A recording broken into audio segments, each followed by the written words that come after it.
ഒന്നുമില്ല, ഡിസ്പ്ലേ കറക്റ്റായിട്ട് ഇളക്കി മാറ്റണം. കണ്ടോ, ചെറിയൊരു ഹീറ്റേ കൊടുത്തിട്ടുള്ളൂ, ഞാൻ വലുതായിട്ട് കൊടുത്തിട്ടില്ല.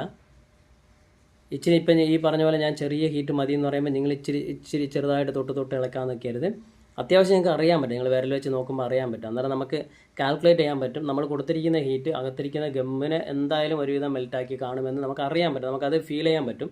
ആ ഒരു രീതിയിൽ വേണം ഇളക്കാനായിട്ട്. ഏതെങ്കിലും ഒരു എഡ്ജിൽ ഇതുപോലെ കിട്ടിക്കഴിഞ്ഞാൽ പിന്നെ ഒറ്റ കറക്ക്, നമ്മൾ ബാക്ക് പാനൽ കവർ ഇളക്കുമ്പോൾ എന്താ കാണിച്ചോ അതന്നെ, അത്രയേ ഉള്ളൂ മച്ചാനെ. അപ്പോൾ മോട്ടോ G62ൻ്റെ ഡിസ്പ്ലേ നമ്മൾ ഇതാണ്ടേ പൊന്നേ പൂവേ എന്ന് പറഞ്ഞ് ഇളക്കി മാറ്റിയിട്ടുണ്ട്. അടുത്ത് ഈ ഫുള്ള് ഫ്രെയിം ക്ലീൻ ചെയ്യണം. ചെറിയൊരു ഗ്ലാസ് തരി പോലും ഉണ്ടാവാൻ പാടില്ല. അപ്പോൾ ഞാനിവിടെ സ്കിപ്പ് ചെയ്യാണ്, ഫുള്ള് ക്ലീൻ ചെയ്യാൻ പോവാണ്. ഓക്കെ, അപ്പോൾ നമ്മൾ ഫ്രെയിമെല്ലാം ക്ലീൻ ചെയ്തെടുത്തു. അടുത്ത് ഡിസ്പ്ലേ മാറാൻ പോവാണ്. ഡിസ്പ്ലേ ആദ്യമേ ചെക്ക് ചെയ്യാൻ പോവാണ്.